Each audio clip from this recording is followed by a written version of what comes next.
Let's see. We have Gulapali in Illinois. I'm not sure if I pronounced your name right. Yeah, Hi. you got that right. All right. What would you like to talk about today? I wanted to talk about why the idea of God is so important. Whether it like God actually exists or not is completely irrelevant, but I think it's extremely important for the idea to exist. So, okay, so you don't care whether or not the God exists. You think that the idea is important. Yeah, only because if you guys already read the book Sapien, he specifically mentions about how it is important to create a layer of fiction around the real world. And this is to function as a unit. Yeah, I couldn't disagree. You know what I'm saying? I totally know what you're saying. Yeah. Are you aware of religion?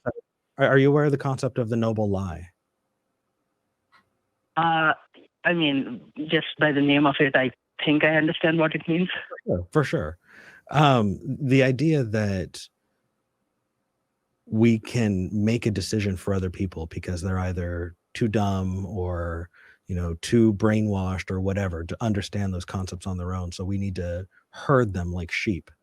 I think is incredibly condescending to those people. Why don't we give them the opportunity to have the best tools available at their disposal and know good things for good reasons, or know true things for good reasons?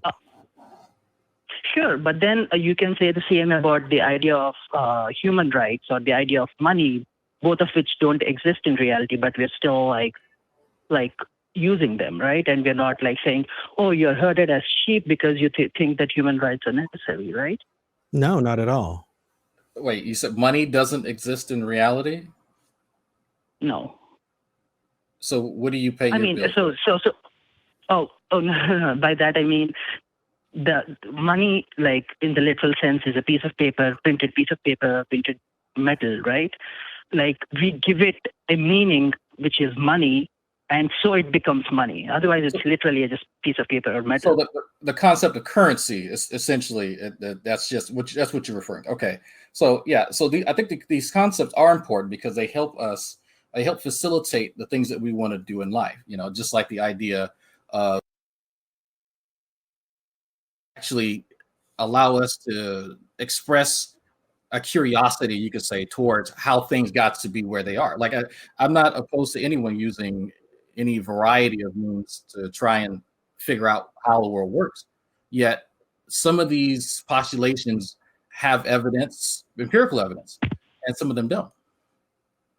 Oh, no, they definitely work. I'm not arguing about them not working. They definitely work. I also think even the religion has caused a lot of issues, a lot of problems in recent times.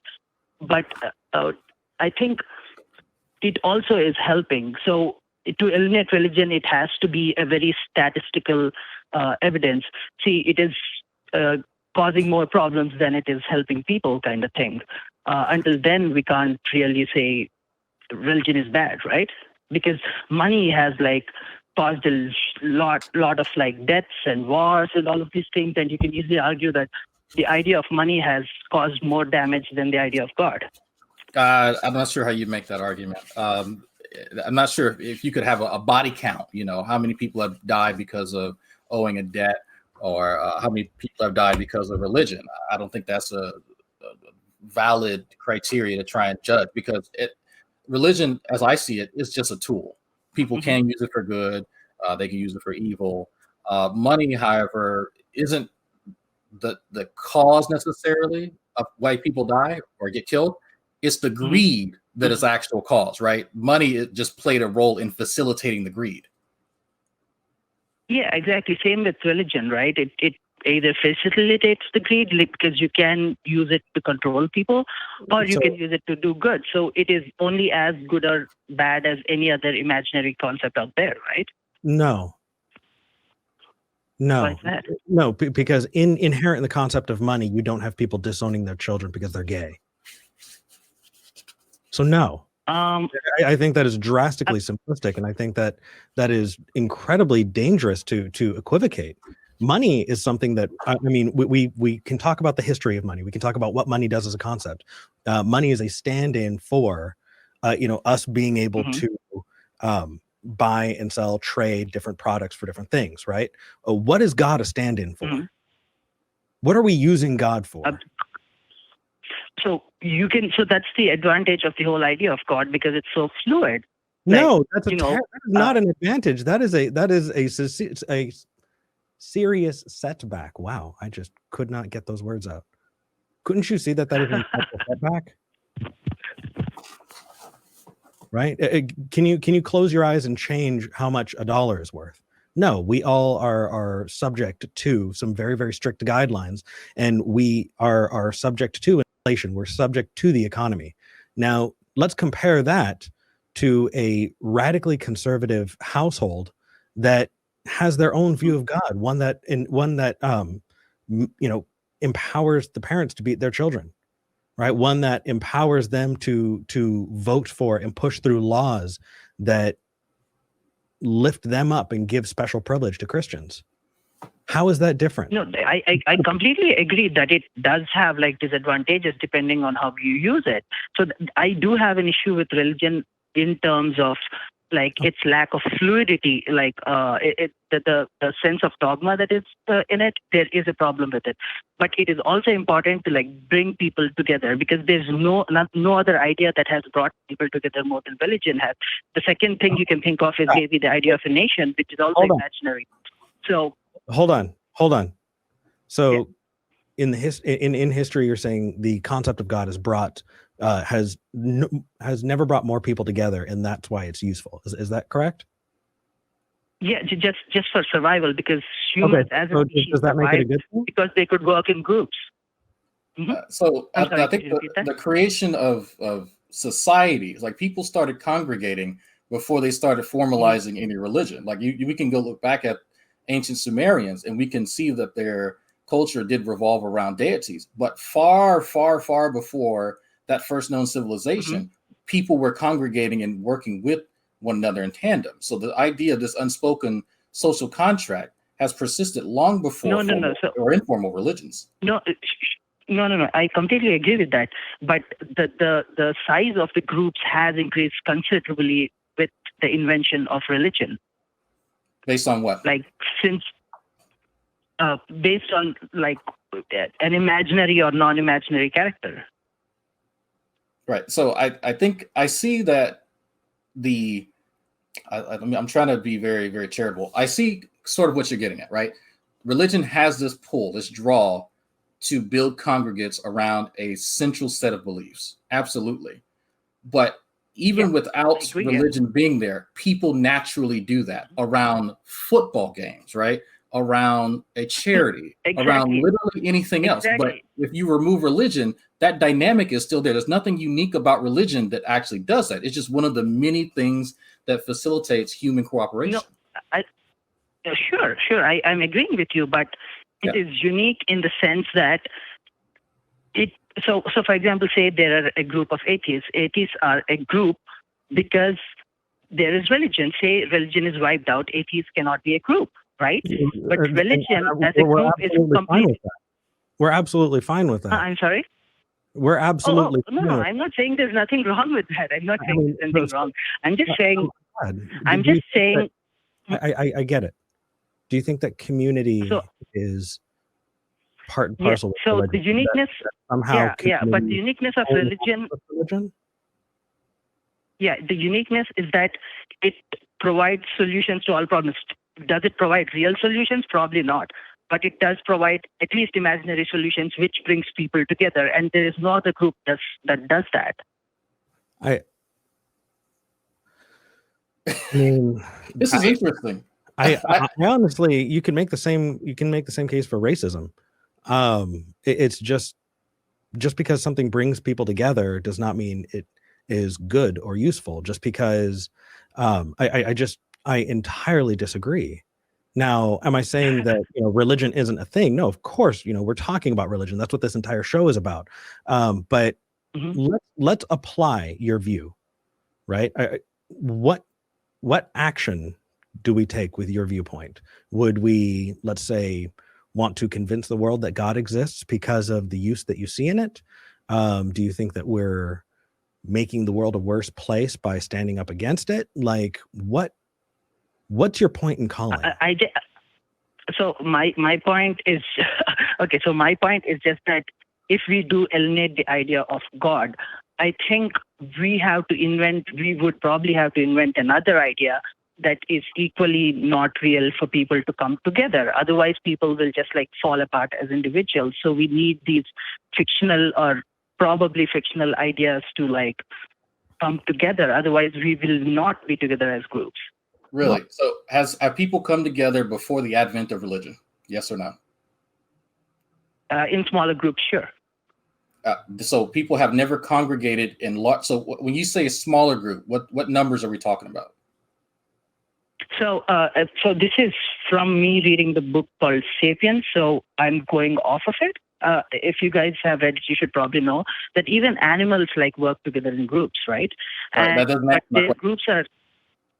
I'm sorry? That does not answer my question. Like you're saying small and large, those are relative terms.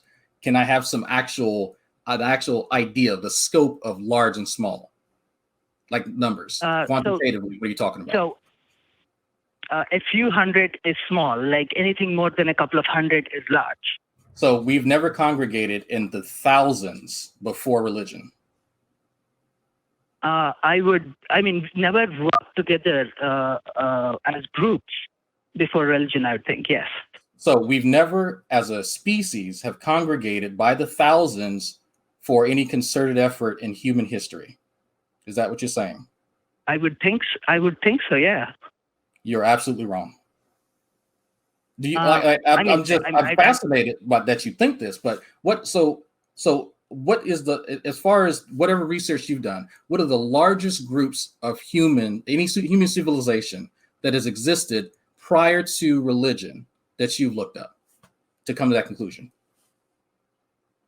This is just like this is only one book I read, so I could only like mention that. But if you guys have counter evidence, I'm more than happy to receive it. I'm not saying, oh, this is it, and I'll never change my mind. I'm just open to like whatever you guys have to say. Sure. Right. Yeah, I think that. Go ahead, Eric. Oh, if you want to finish your thought, go ahead. I mean, as I find this interesting that you've stated this, but you've not actually presented any evidence. So for me to come to your conclusion, I would have to find some type of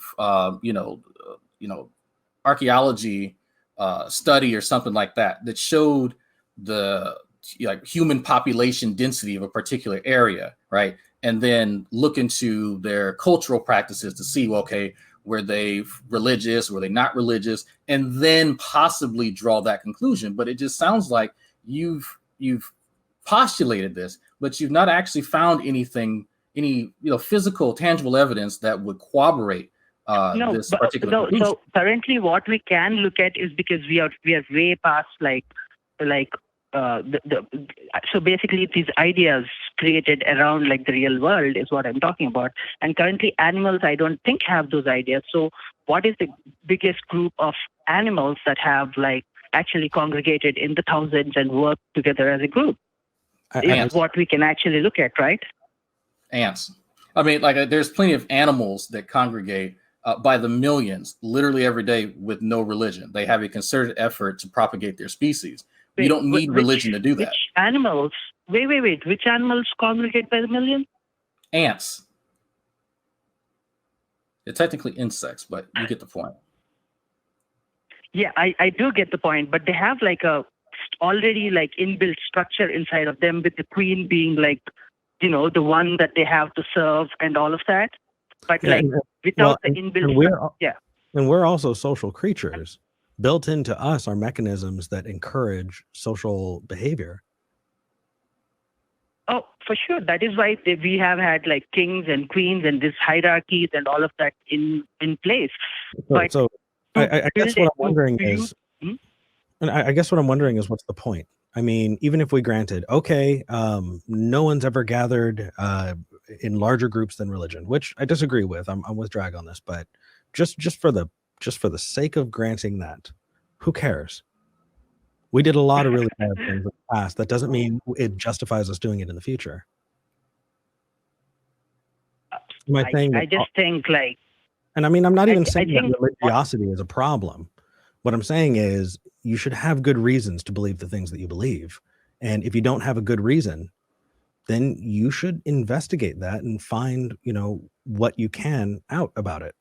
But arguing for the usefulness of religion, I don't know. It is definitely a viewpoint that just, I don't know, it feels condescending to people. I give them the tools. I think that we as a species would do just fine because we'd find a million other ways to congregate. We'd find a million other excuses to build communities that can be politically, that could be, we do it with music, we do it with, help me drag. What people congregate around Pokemon cards. Like, right? There's just there's literally anything that you can congregate around. UFO sightings. That we don't actually need something false to drive us. We can use very, very real, very tangible, just the love for one another. National identity.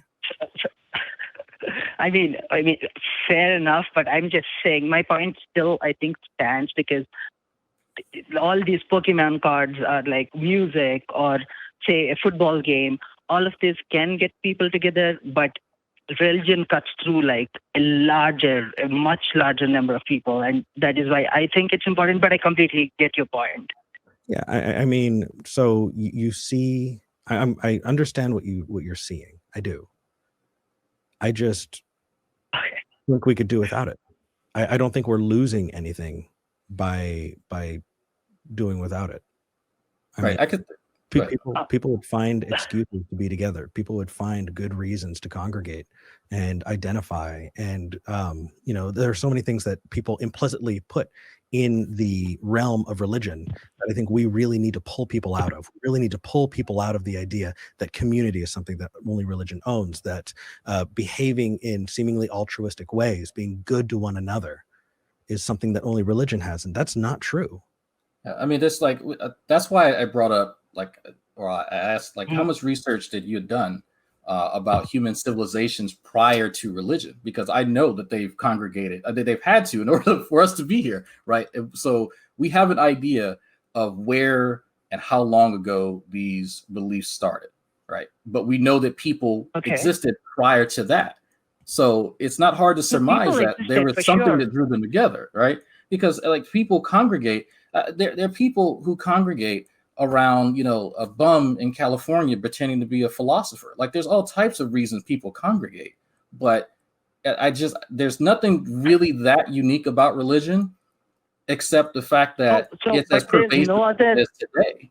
No, but there is no other idea that solves all problems with one solution, right? There's plenty of beliefs that are a panacea for other things. That's not unique at all in human history, at all. Religion is not there have been medical practices many, many, many years before you and I or Eric, anyone else was born, that this will help you, cure the plague and the ghost in your blood. And there's literally not the only panacea that's ever existed.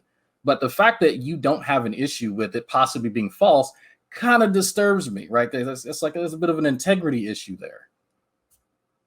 No, I don't. So by the end of the day, the most important thing is survival of the species, and we do whatever it takes to survive.